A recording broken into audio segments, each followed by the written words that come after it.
기독교 신앙의 본질이 반전입니다. 끝난 것 같은데 다시 새로운 역사가 일어나죠. 그것의 대표적인 사건이 예수님의 죽으심과 부활입니다. 지난주 제 설교의 핵심이 부활로 일상을 사는 그리스도의 삶의 문제에 대한 이야기를 나누었습니다. 부활로 일상을 살려면 무엇이 필요할까요? 부활로 일상을 살려면 무엇이 필요할까요?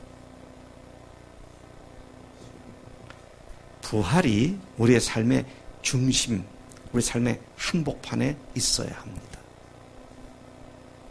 부활이 우리의 삶의 한복판이 있다는 말은 우리가 생각을 해도 행동을 해도 결정을 해도 부활하신 주님과 함께 그 부활하신 주님을 의지하여 하는 것을 의미하기도 합니다. 초대교회 교인들은 그렇게 살았습니다. 철저히 부활을 중심으로 살았고 부활 사건이 그들의 삶 전체를 움직이는 원동력이 되었습니다. 안타깝게도 지난주에 말씀드린 것처럼 오늘날 부활이 교회에서 사라졌습니다. 오늘날 부활이 그리스도의 삶에서 변두리로 밀려나고 말았습니다. 언저리에 머물러 있을 뿐 부활이 우리의 삶의 근본적인 원동력을 제공해주는 그런 역할을 하지 못하고 있는 것을 보게 됩니다. 이제 우리는 이 문제에 대한 확실한 이해와 함께 어떻게 그렇게 살 수 있는지에 대한 구체적인 탐험을 통해서 반드시 일상을 부활로 사는 삶을 살 수 있어야 하겠습니다. 초대교회 교인들의 삶을 근원적으로 변화시키고 지속적으로 변화시킨 그 동일한 복음이 오늘 우리에게도 전해졌고 그 동일한 부활을 중심으로 하는 삶을 살 수 있게 된 것이 우리인 줄로 믿습니다. 그러나 현실은 그렇지 못함을 우리 너무도 절실하게 잘 알고 있습니다. 부활을 믿는다고 하지만 그 부활이 우리 삶의 중심의 자리에서 밀려나서 언저리에서 변두리에서 머물러 있고 그것이 우리의 삶을 근원적으로 움직이는 원동력이 되지 못하고 있다는 사실을 우리는 직시하게 됩니다. 저는 오늘 이 본문 말씀을 중심으로 이 문제를 묵상하는 가운데 하나님께서 우리로 하여금 부활을 중심에다가 다시 모셔드리고 중심으로 이동시켜서 우리 삶이 부활로부터 이루어지는 그런 삶이 되기를 축복합니다. 하나님의 부활의 중심을 회복해야 하는 것이죠. 부활의 중심성을 회복해야 합니다. 부활로 일상을 살려면 절대적으로 필요한 것은 부활이 우리의 삶의 신앙과 삶의 중심으로 다시 회복되는 것입니다. 그래야만 부활에 의해 가능해지는 풍성한 삶이 비로소 가능해지기 때문이죠. 저는 시편 116편 9절에서 시편 기자의 이 놀라운 표현을 주목한 바가 있습니다.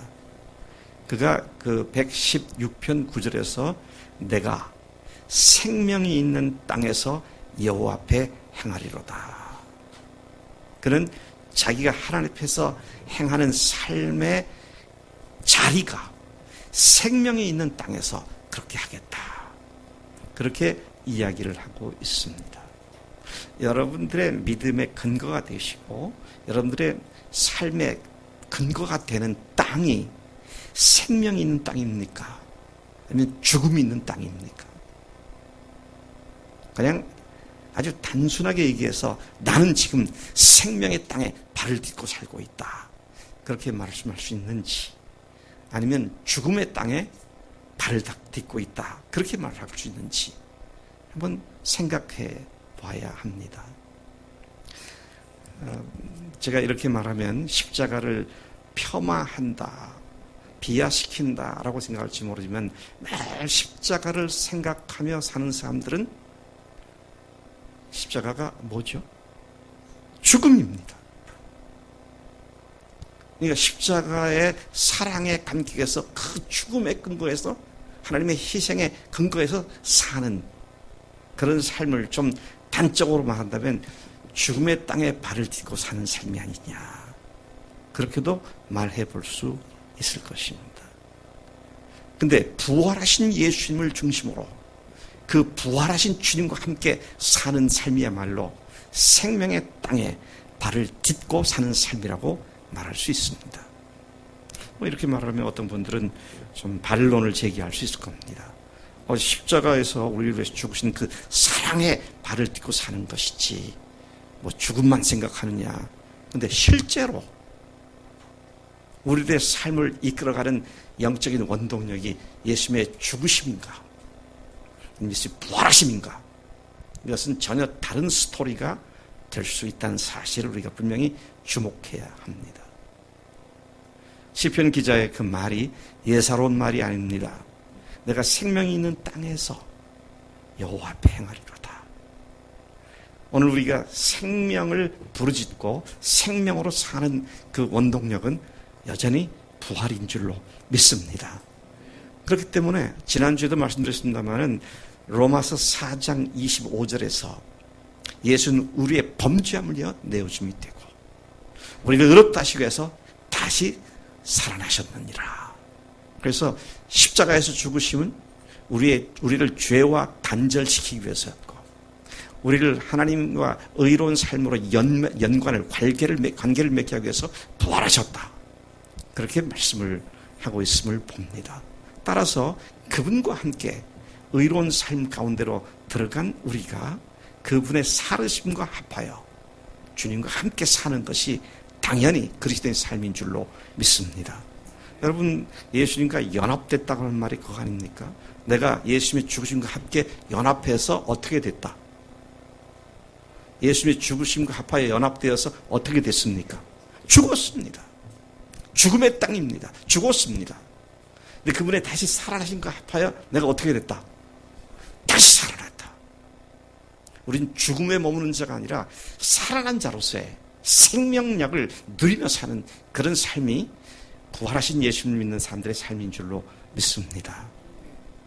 여러분, 생명력이란 말은 무슨 말입니까? 새로운 생명의 역사를 일으키는 힘을 얘기하는 것입니다. 지난주에도 제가 그렇게 권고를 했습니다마는 어제가 오늘이고 오늘이 내일이고 그냥 그날이 그날이고 이런 삶을 단연코 거부하고 날마다 새로운 생명의 역사가 일어나는 그런 삶이 나의 삶이 되고 우리 교회의 삶이 돼야 할 줄로 믿습니다. 저는 우리 교회 형제자매들의 간증을 들을 때마다, 간증을 읽을 때마다 늘 새 힘과 큰 용기를 얻게 돼요. 와, 이번 주에도 이 형제의 삶 속에 부활하신 주님께서 이런 생명의 역사를 일으키셨구나. 참 놀랍다. 그런 은혜를 느끼게 되는데요. 그래서 우리가 관심을 둬야 할 것은 부활의 중심을 회복해야 하는 겁니다. 부활의 중심성을 회복해야 한다는 것이죠. 죽으신 것을 끝낸 것이 아니고 부활하셨기 때문에 오늘 우리가 그 부활하신 예수님과 함께 생명의 땅에서 살 수 있게 되었습니다. 예수님의 부활이 그러한 삶에 필요한 능력과 조건을 제공해 주기 때문이라는 말씀이죠. 우리는 그리스도 안에서 성령으로 말미암아 새로운 피조물이 되었습니다. 그리스도와 함께 죽었고 그리스도와 함께 다시 살아나서 새로운 피조물이 되었다는 사실을 성령께서 우리 속에 역사하셔서 그렇게 된 줄로 믿습니다. 이 새로운 피조물로서 살아갈 수 있도록 작동하게 하는 것이 바로 부활의 다이나믹스, 바울의 능력의 부활의 능력이란 말씀인 것이죠. 따라서 우리는 오늘날 우리의 신앙생활 한복판에다가 부활을 회복시켜야만 하는 것입니다. 그러나 그 일이 그렇게 녹록지만은 않습니다. 그게 쉽지만은 않아요. 왜 부활을 우리 삶의 한복판에 다시 회복시키는 일이 그렇게 쉽지 않습니까? 우리가 실제로 몸을 담고 사는 이 세상이 전반적으로 네 스스로 해라. 네 힘으로 살아라. 그렇게 말을 하고 그렇게 영향을 미치기 때문에 그렇게 살지 않으면 이 세상에서 뒤떨어진 낙오자가 될 것 같은 그런 강박관념으로 다가오기 때문에 부활하신 주님을 의지하고 사는 것이 그렇게 쉬운 일은 아니다라는 것을 우리가 주목하게 됩니다. 아예 어떤 상품들은 내 스스로 하라는 상품을 갖다가 만들어가지고 상표를 그렇게 붙였더라고요. 그게 뭐예요? DIY 그러잖아요. Do it yourself. 그래서 어떤 물건을 만들 때 자료를 갖다가 사갖고 자기가 거기다 톱질하고 대패질하고 망치질해서 물건을 만들고 페인트를 칠하고 뭐 그러면서 네가 스스로 하라고 하는 아예 DIY라고 하는 그런 상표까지 나와 있는 것을 보게 되는 것입니다.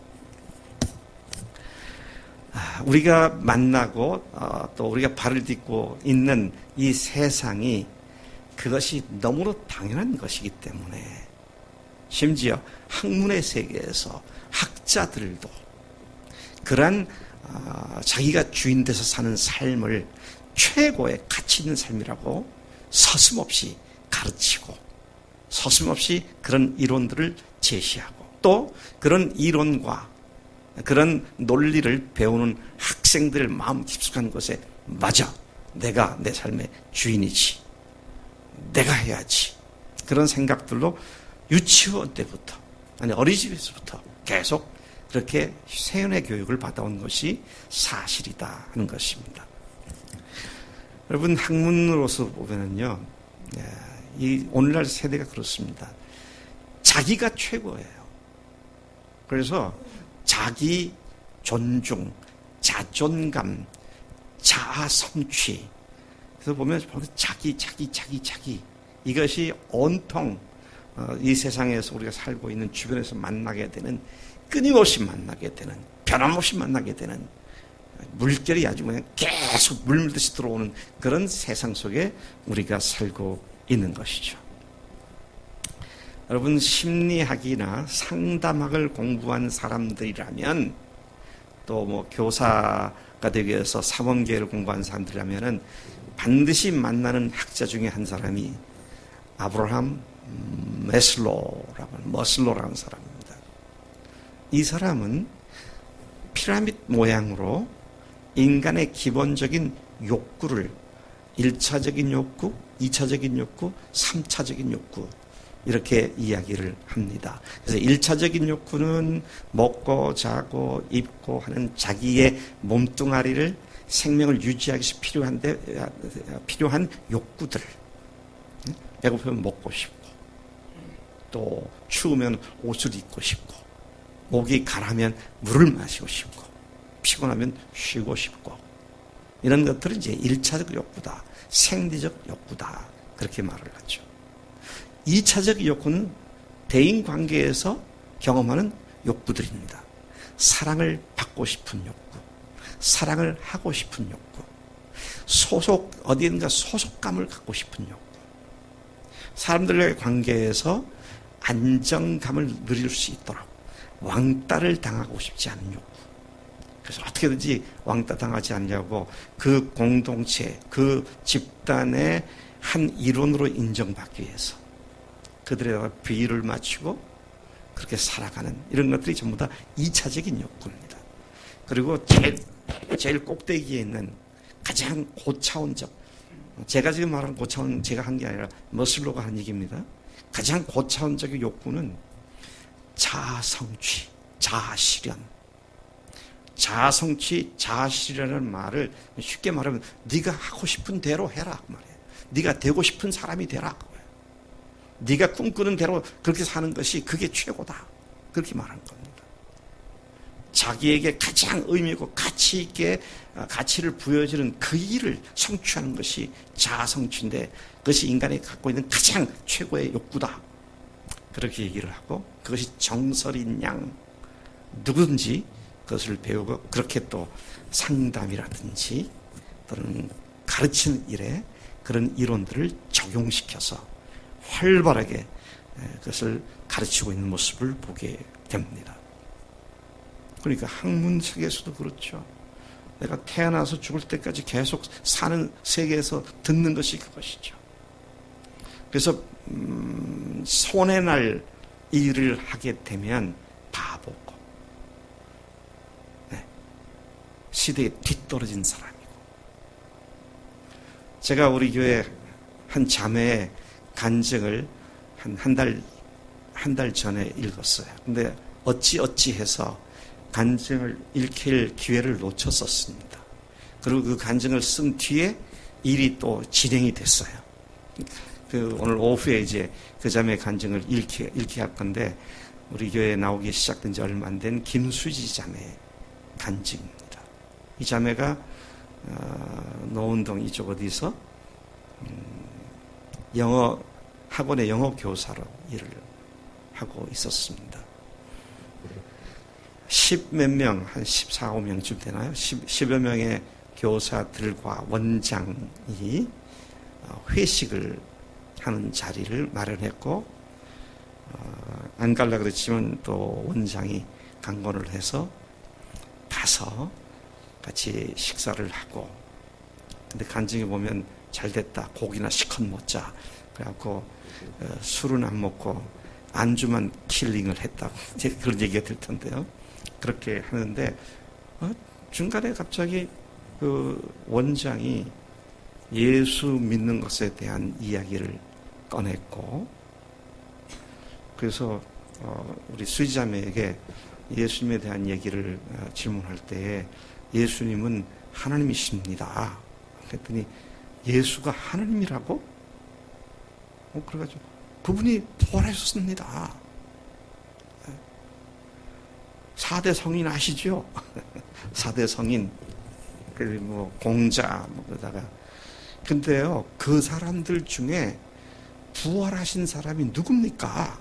그랬더니 이 입술이 이렇게 예자로 예수라고 얘기하려고 그렇게 입술이 덜썩거리는 걸 봤다고.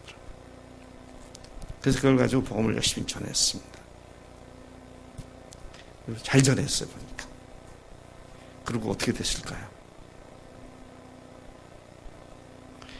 그 후에 학원에서 잘렸습니다.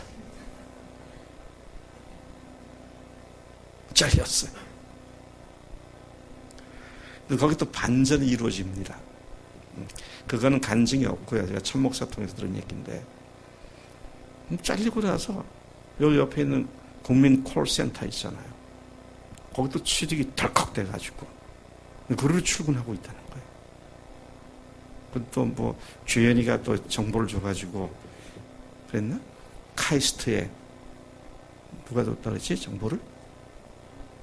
영경이가? 영경이 뭐 주연이나 영경이나 뭐 그래서 카이스트의 국제 교류 분야에 어플라이를 해놓고 있다고.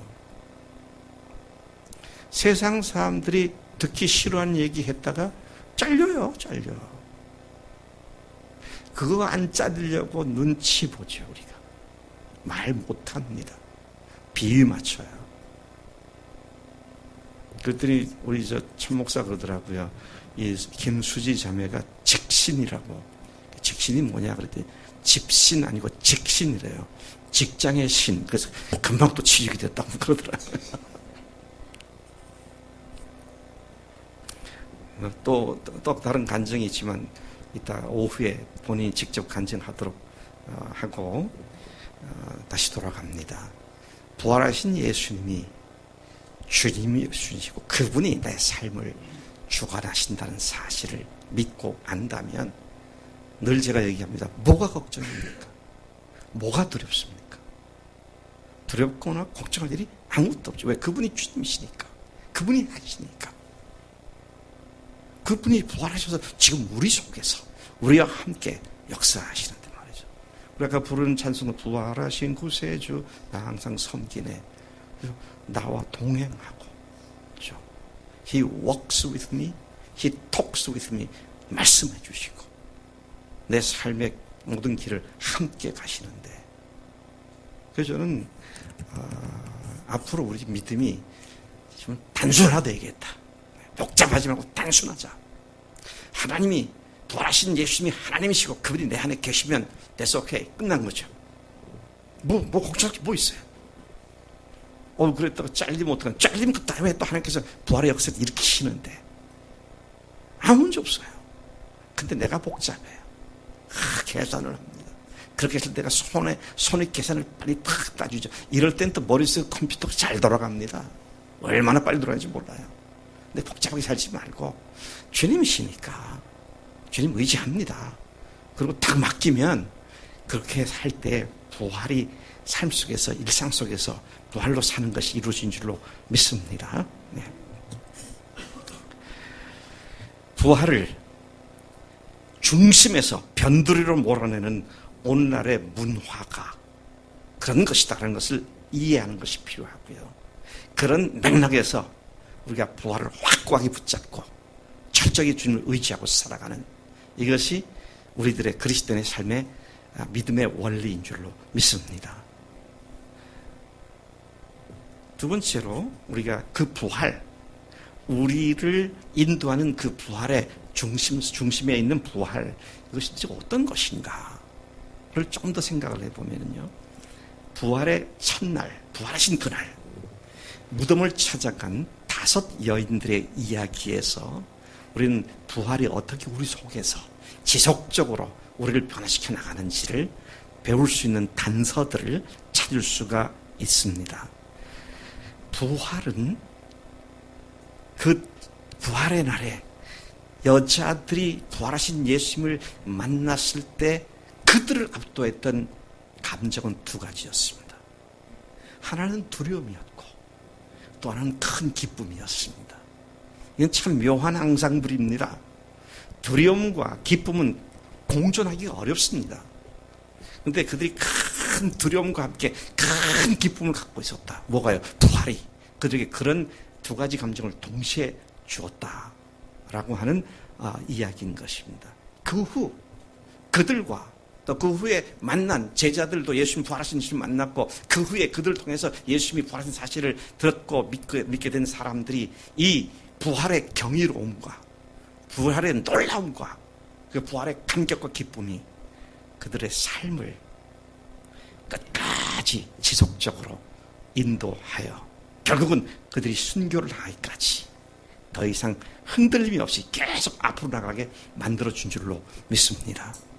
제가 지난 수요일 날 재미있는 얘기를 하나 들었어요. 참 재미있는 얘기입니다. 아니 재미없는 얘기일지도 모르겠어요. 그래도 내용이 이렇습니다. 벨 국제학교 이번 학기 시작되는 개학이 수요일 오후였습니다. 근데 지난주에 그 교장 선생님부터 월요일 날 와서 가을 학기를 위한 교사 영성 수련회를 인도해 줄 수 있겠느냐. 근데 제가 월요일, 화요일 선약이 있어서 내가 이렇습니다. 그랬더니 그러면 수요일 날 한번 일정을 바꿀 수 있는지 알아보겠다. 그랬더니 얼마 전에 다시 전화 왔어요. 수요일 날 가능하다고 했으니까 올 수 있겠느냐. 그럼 가능하다고. 그래서 아침 9시부터 12시까지 3시간 교사들을 위한 강의 부탁을 받고 8시 40분에 벌곡에 있는 벨 국제학교 캠퍼스로 갔습니다. 그 교장 선생님하고 같이 수업 시작하기 전에 좀 이야기를 나눴어요. 근데 그 교장 선생님이 재미있는 얘기를 하는 거예요. 뭐 여러분들은 재미없을 수도 있어요. 근데 저는 너무 재밌더라고요. 근데 사실은 재미가 없었어요. 그분이 하신 얘기가 목사님이 월요일 날 오지 않고 수요일 날 온 것이 더 잘 된 것 같다고. 왜 그러시냐? 그랬더니 월요일 날 와서 은혜를 끼치고 가셨으면 이틀이 지나고 수요일 날은 좀 많이 맥이 빠질 것 같은데 오늘 아침에 오셔서 은혜를 끼치시면 바로 그 생생한 감격을 가지고 학생들을 이 오후부터 가르칠 수 있으니까 더 잘 된 것 같다고. 재미있어요? 재미없어요? 제가 그 얘기를 딱 듣는 순간 수양회 같은 데 갔다 와서 은혜를 다 받고 와가지고 은혜 받았다고 하는데 방방 뜨잖아요. 너무 은혜를 받아가지고. 근데 그게 일주일을 못 가더라고요. 그래서 그 생각이 난 겁니다. 제 마음속에. 그래서 제가 한마디를 할까 하다가 끝나고 하자. 그러고는 일단 얘기를 안 했는데, 이틀도 못 가는 수양회 하고 뭐 합니까? 그거 뭐하러 해요, 그걸? 네? 아니, 한번 생각해 보세요. 우리 교회 수양회도 얼마 전에 있었는데, 어떻게 그 수양회 그 영빨이 지금도 계속되고 있나요? 이번에 우리 필리핀 간 청년들 6명, 우리 천 목사님까지 7명, 6명이 돌아와가지고, 아유, 은혜 충만하고 그러더라고요. 지난 목요일 날도 양 목사님, 제가 그 필리핀 양 목사님 만났는데, 그분도 와가지고 그때, 이 청년들이 얼마나 놀랍게 기쁨으로 사역했는지 하면서 한참 그러는데요. 이 친구들이 갔다 와가지고, 간증도 하고 막 은혜 충만하잖아요. 근데 새벽 기도에 나오더라고. 대은이 형제는 저기 파남동이 집인데 저게 며칠을 나올까 두고 보자. 그랬더니 지난주까지 계속 나오더라고요. 또 필리핀 여행 갔다 온 게 지금까지 보면 한 달 이상 지금 그 힘이 뻗치고 있는 거예요. 근데 부활하신 예수를 만난 제자들은 죽을 때까지 그 부활의 능력이 그들의 삶을 이끌어갔지 않습니까? 그럼 그게 뭐냐는 거예요. 그들을 그토록 전 생애를 다하여 주님 앞에 충성하게 만들고 목숨까지 아끼지 않고 바치게 한 것이 무엇이었느냐라고 할 때, 그들이 만난 부활은 큰 두려움과 기쁨, 이 두 가지로 특징 지어지더라 하는 것이죠. 물론 부활의 의미나 신학적 의미도 뒤따라오지만, 그들을 압도한 감정이라고 하는 것이 두려움과 큰 기쁨, 이 두 가지였음을 보게 되는 것입니다. 좌절과 절망 가운데 크게 낙심했던 제자들이 갑자기 변화된 삶을 살게 된 결정적 계기가 우리 잘 아는 대로 예수의 부활이었습니다. 예수의 부활이 어떻게 제자들 속에서 그들을 그렇게 바꾸어 놓았는가? 예수께서 부활하셨을 때 여인들과 제자들은 크게 두려워했고 동시에 기쁨으로 가득 차게 된 것을 봅니다. 사복음서 마태, 마가, 누가, 요한 사복음서 모두는 예수님의 부활 사신 사건으로 끝을 맺습니다.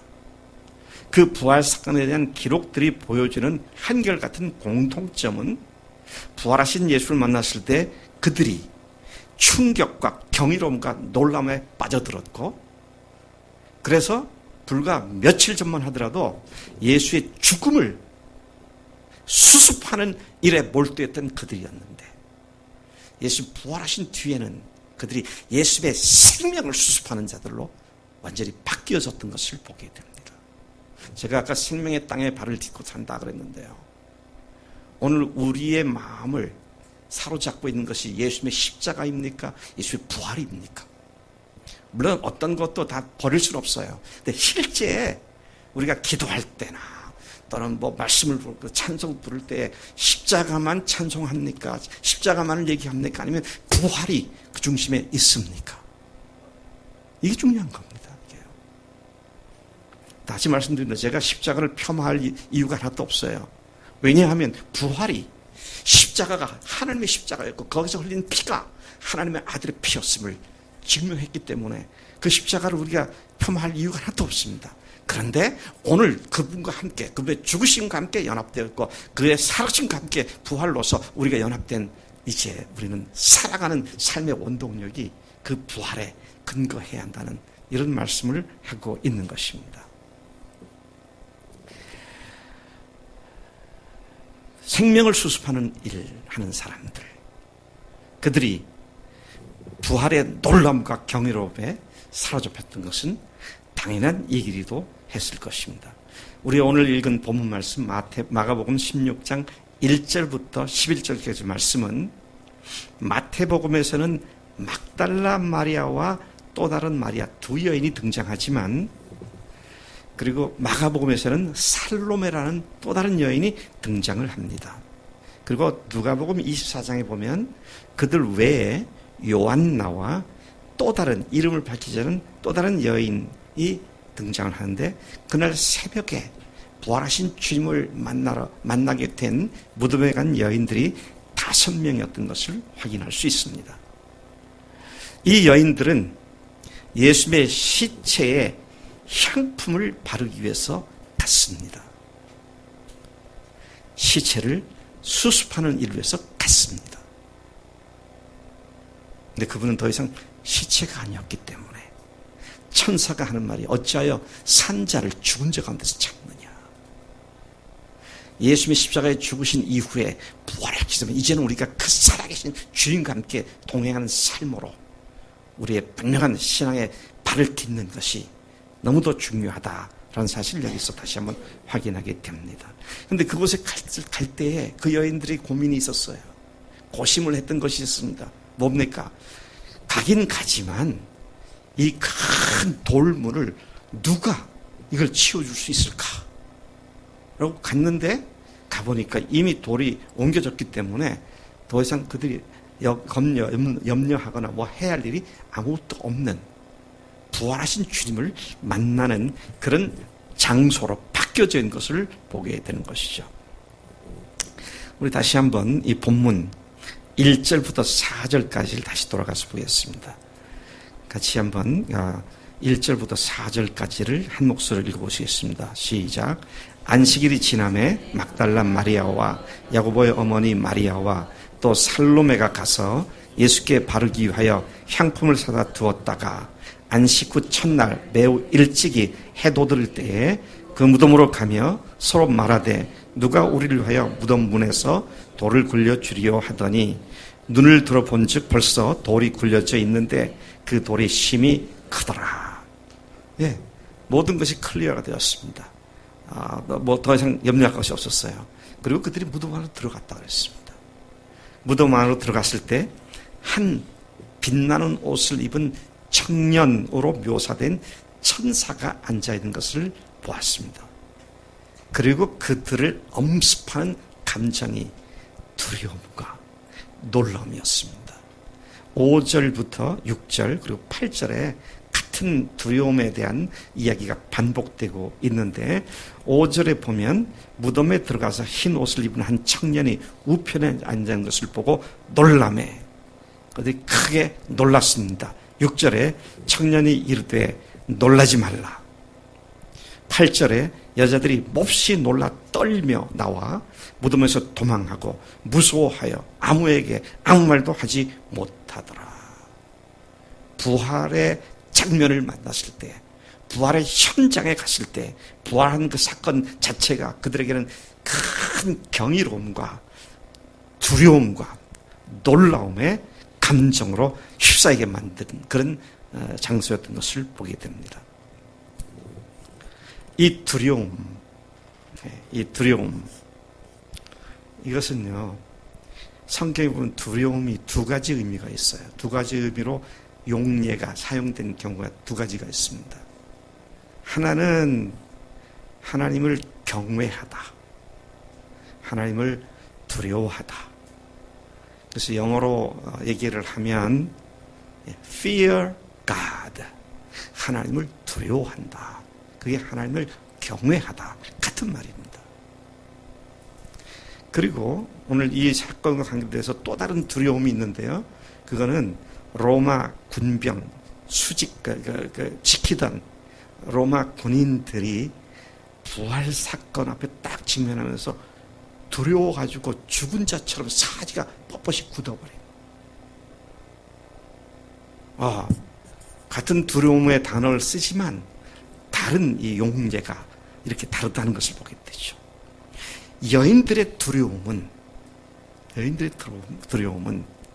생명의 환희로 향하는 출발이었는데 로마 군병들이 경험했던 두려움은 죽음 직전까지 가버리는 그런 두려움이었던 것을 보게 되는 것이죠. 여러분 오늘 제 설교 제목이 부활의 두려움과 기쁨 그렇잖아요. 여기서 말하는 두려움은 로마 군인들의 두려움이 아니고요. 여인들이 놀라고 두려워했던 하나님을 두려워했던 하나님 앞에서 두려워하는 그런 경외로움을 얘기하는 것을 의미를 갖고 있는 단어인 것입니다. 그들의 두려움은 부활의 현장에 있었던 로마 경비병과 달랐는데 경비병들은 그들이 죽음 직전까지 도달하는 그런 두려움이었지만 이 여인들이 가졌던 두려움과 놀라움은 부활하신 주님 앞에 새로운 생명을 얻게 되는 그런 두려움이었던 것을 보게 되는 것이 마태복음 28장 4절에서 그 경비병들에 대한 얘기를 이렇게 기록하고 있습니다. 지키던 자들이 그를 무서워하여 떨며 죽은 사람과 같이 되었더라. 죽은 시체처럼 되었다. 너무 무서워가지고요. 그렇게 되었다. 참 놀랍습니다. 그들에게는 두려움만 있었지 기쁨이 없었습니다. 여인들은 두려움은 있었지만 거기에 기쁨이 있었어요. 예수의 부활은 그들에게 두려움과 동시에 큰 기쁨이 되었다라는 사실을 우리가 여기서 확인할 수 있습니다. 여자들이 두려워한 것과 로마 경비병들의 두려움은 전혀 다른 의미의 두려움이었습니다. 경비병들의 그 두려움은 하나님을 경험하지 못하게 하는 두려움이었고, 여인들의 그것은 그들의 생각, 그들의 감정으로부터 벗어나 경이로움의 세계, 하나님이 하시는 일 한복판으로 이끌어내는 두려움이었던 것을 확인하게 됩니다. 그런데 도중에 그들이 다시 이제 그 천사의 얘기를 듣고 사도들이 있는 쪽으로 가는 도중에 그들이 부활하신 예수님을 직접 만나는 사건이 바로 지금 우리 읽었던 9절부터 11절에 나타나 있습니다. 자, 거기 한번 다시 9절부터 11절까지를 가는 도중에 어떻게 마리아에게 나타나셔서 무슨 말씀하셨는지 같이 한번 읽어보겠습니다. 시작. 예수께서 안식 후 첫날 이른 아침에 살아나신 후 전에 7 귀신을 쫓아내어 주신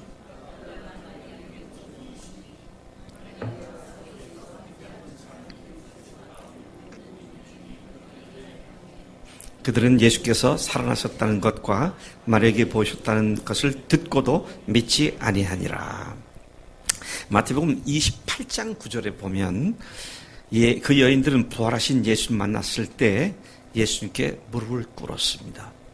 부활하신 예수를 만난 그들의 첫 반응은 두려움과 경외함 그리고 반가움의 예배였습니다. 예수께서 마리아야 라고 불렀을 때 그가 라보니여 라고 하면서 엎드려서 예수의 발을 붙잡았다 그랬어요. 엎드렸단 말은 무슨 말입니까? 경배했다는 얘기고요. 발을 붙잡았다는 건 큰 기쁨이 있다는 얘기입니다.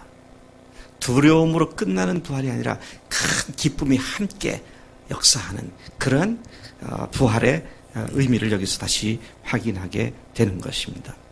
놀랍고 두려움만으로도 기쁨과 즐거움만으로도 예배는 되지 않습니다.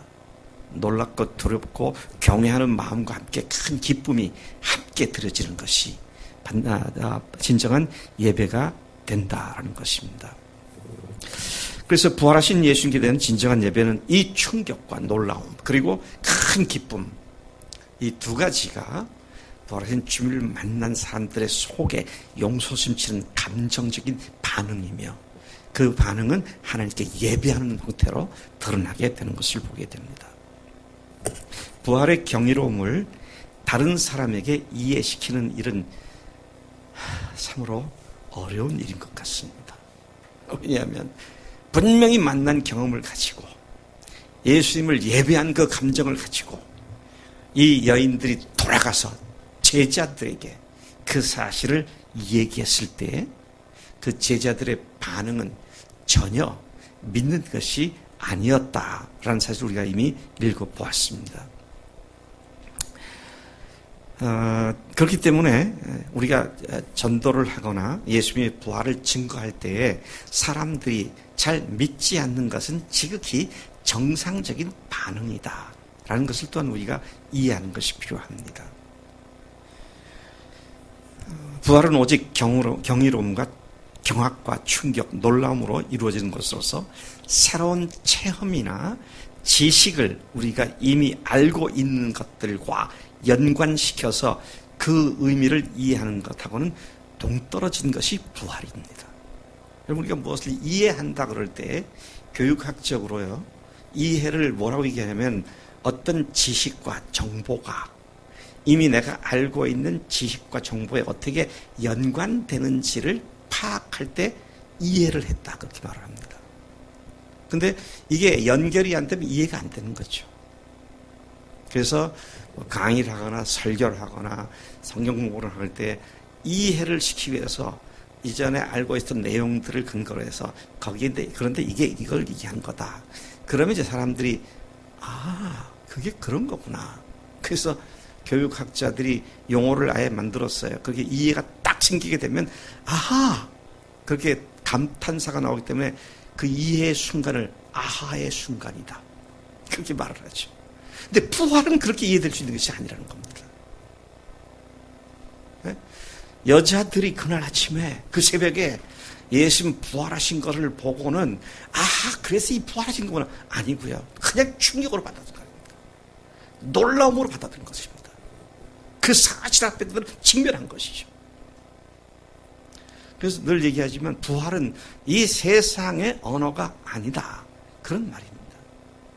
하나님의 말씀이고 하나님의 일이지 우리가 인간적으로 이해해가지고 믿을 수 있고 그런 것이 아니다 라는 사실을 의미한다는 말씀인 것이죠.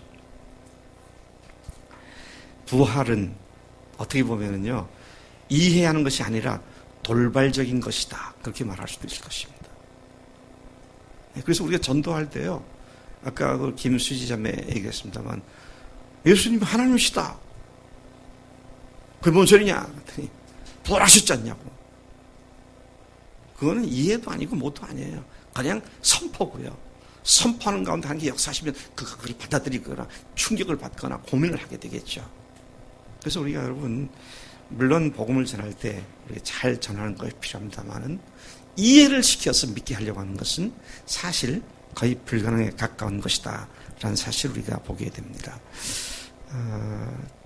몇 가지 좀 더 얘기를 하면, 부활이 돌발성이다, 이해가 아니다, 그 말은 제자들조차도 부활하실 거라는 예상도 못했고 또 들었을 때 믿지도 못했습니다. 또 제자들조차도 사전에 부활을 대비한 것도 없었습니다. 또 당시 사회 주변 인물들에게 부활하신 예수님이 먼저 나타났다는 사실이죠. 주변 인물들이면 여기에서는 여인들을 말합니다. 근데 그 여인 중에서 보니까 막달라 마리아를 딱 지칭해서 예수님께서 대화를 하셨는데, 막달라 마리아가 누굽니까? 오늘 이것도 본문 말씀 보니까요, 전에 7 귀신 들려서 사람들이 인간 취급도 안 했던, 상종도 하기 싫었던 그런 여인이었습니다. 그런 사람에게 부활하신 주님이 먼저 나타나셨다. 당시에 학식 있는 사두개인, 바리새인, 서기관 이런 사람들이 아니고요. 여인 하면 그때 당시에 사고 방식으로 남성 우월 사상이 편만했다 하니까 거기에다가 7 귀신 들렸던 여인. 그러면 완전히 하나님의 절대 진리이신 부활의 주님을 만나는 것은 거의 불가능해 보이는 그런 사람에게 주님 나타나셨다는 것이죠. 그래서 오늘 우리가 부활하신 주님을 만나는 것은 하나님의 전적인 그 주권에 속해 있는 성령께서만 하실 수 있는 그런 일이지 논리적으로나 이해를 통해서 된 것이 아니다는 것이죠. 그래서 참 제가 답답한 게 그거예요. 부활을 얘기하면 많은 사람들이 그래 부활 나도 믿어. 누가 안 믿나? 다 믿지. 근데 거기에는 큰 기쁨과 감사가 없습니다. 감격이 없어요. 차가운 지식체계로 남아있을 뿐입니다. 자, 이제 제가 시간을 좀 절약하게 얘기를 좀 줄이겠습니다. 세 번째 우리가 좀 생각은, 우리는 부활을 돋구는, 북돋는 일을 해야 합니다. 부활을 북돋는 일. 계속해서 영어로 encourage 한다 그러죠. 격려하는 일을 하는 것이 필요하다. 부활하신 예수님을 경외하고 경외와 기쁨으로 예배하는 삶은 그 후 제자들과 초대교회 교인들의 특징이 되었습니다. 그들은 대적자들 앞에서도 전혀 위축되지 않고 예수님의 부활을 담대히 전했습니다. 그리고 그들의 생이 마감될 때까지 그들은 계속 그렇게 했습니다. 어떻게 이것이 가능했습니까? 가능한 이유는 그들이 부활을 계속 북돋았기 때문이었습니다. 부활을 계속 북돋았습니다. 제가 알고 있기로 춘천 한마음교회 김성로 목사님이 부활복음을 얘기하기 시작한 것이 아마 13년, 4년 됐을 겁니다. 근데 이게 진리가 아니면 지금쯤은 사그라질 때가 충분히 됐어요. 시간이 충분히 지났어요. 근데 날이 갈수록 더욱더 놀라운 역사를 일으키고 있습니다. 왜 그것이 가능할까요? 그들은 모일 때마다 부활을 북돋는 일에 최선을 다하고 있는 모습을 보게 됩니다. 2,000명의 교인 중에 오직 주만이 C채널에 간증한 사람이 지금 무려 800명 가까이 가고 있습니다. 그 간증들을 들을 때마다 날마다 새로움을 경험하게 되죠. 와, 부활하신 주님께서 우리 가운데 이런 일을 행하셨구나. 오후에 또 다른 간증을 제가 듣기를 원하는데 우리 안영경 자매의 간증입니다. 오후에 참석하지 않고 가는 분들이 있기 때문에 제가 맛배기로 지금 얘기를 하는 겁니다. 근데 어떻게 주일학교 유치부 아이들을 얼마나 잘 가르쳤는지 이내가 정이내 이내가 집에 가서 아빠한테 또 복음을 전했대요. 그래서 어떻게 된지 아세요?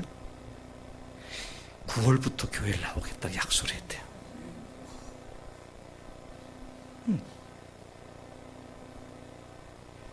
아이고, 앞으로 몇 년 더 걸릴지 모르겠다 생각이 들만한데 9월부터 나오겠대요.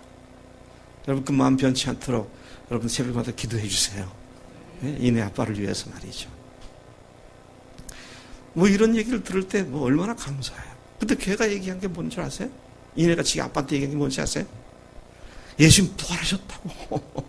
그분이 하나님이신데 안 믿으면 아빠 지옥 간다고. 아주 심플해요. 단순해요. 거기에 복잡하게 무슨 이론을 연구할 것도 없어요. 참 놀랍습니다. 생명에 있는 땅에서 이와 같은 하나님의 역사가 꿈틀거리며 어린아이, 이내가 지금 몇 살인가요? 네? 몇 살? 7살. 네. 지금 유치원 갔나요? 유치원 아이가 아빠를 갖다가 근데 이번에 처음은 아니죠. 몇 번 했는데 아빠가 좀 듣기 싫어하기도 그랬다는 얘기를 그때 들었어요. 근데 드디어 딸 앞에서 9월달부터 교회 갈게. 9월달이면 다음 주부터예요. 그럼 기도합시다. 아이고 이내가 얼마나. 근데 또 우리 최영재님이 또 아까 그러는데 소율이 그 얘기했죠. 소율이. 얘가 또 예수님 부활하셨다고 아멘 그러면서 어떻게 했다 그랬어요? 예수 부활 아멘 그런다고. 우리 교회 유치부 선생님 누군지 내가 이름은 안 밝히는데 너무 귀해.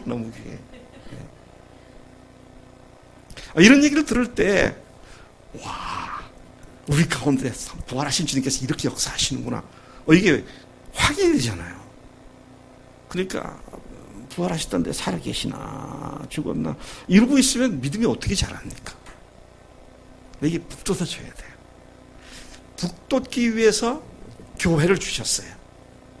교회에서 예배를 통해서 또 성경 공부를 통해서 목장을 통해서 또는 기도를 통해서 만날 때마다 서로 이런 간증들 나누고 하나님 말씀에서 어떻게 부활의 역사가 이루어지는지를 또 확인하고 그럴 때 우리가 점점 에스컬레이팅이 되죠. 이 믿음이 점점 이게 상승 효과를 가져오게 되죠.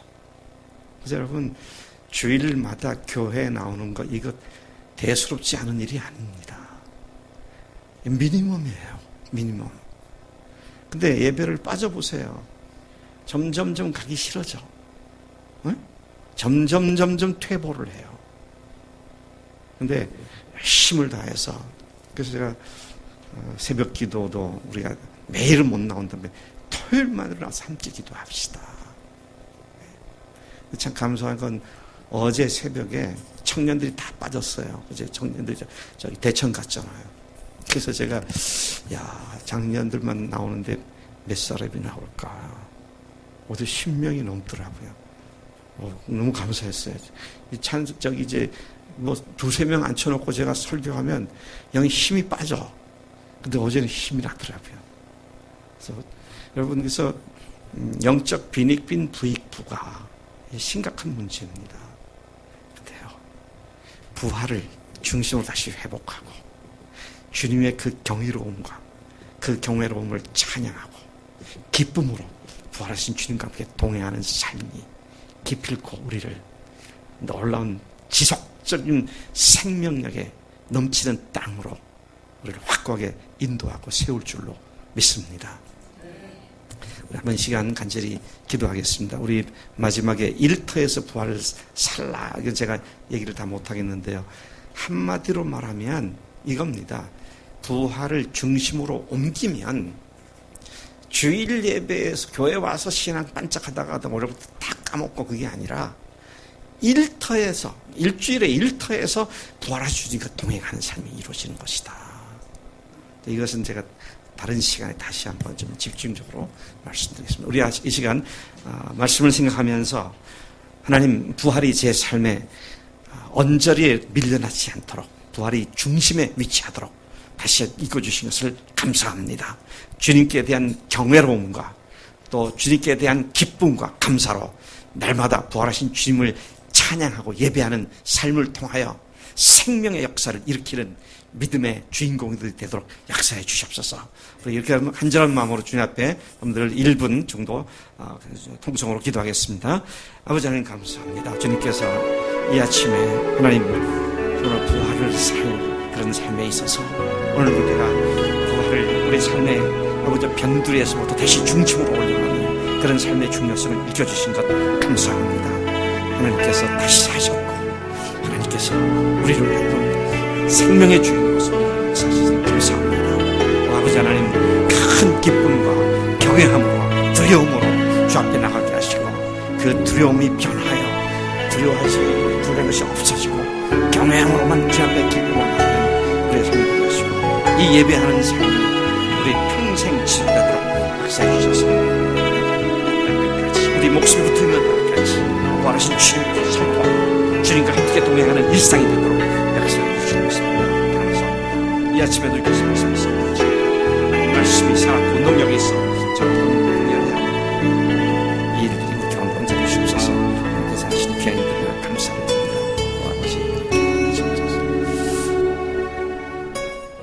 사랑하신 주님, 감사합니다. 우리에게 부활하신 주님을 우리의 주님으로, 우리의 하나님으로 확증시켜 주시고 부활로 십자가를 확증시켜 주신 것 감사합니다. 우리가 일상을 부활로 사는 자들 되도록 역사해 주시고 주님께 대한 경외와 기쁨으로 가득 찬 예배 생활이 계속되도록 역사해 주옵소서.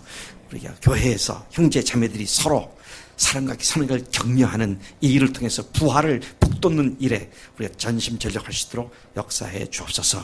감사합니다. 예수님의 이름으로 기도를 쌉나이다. 아멘. 아멘.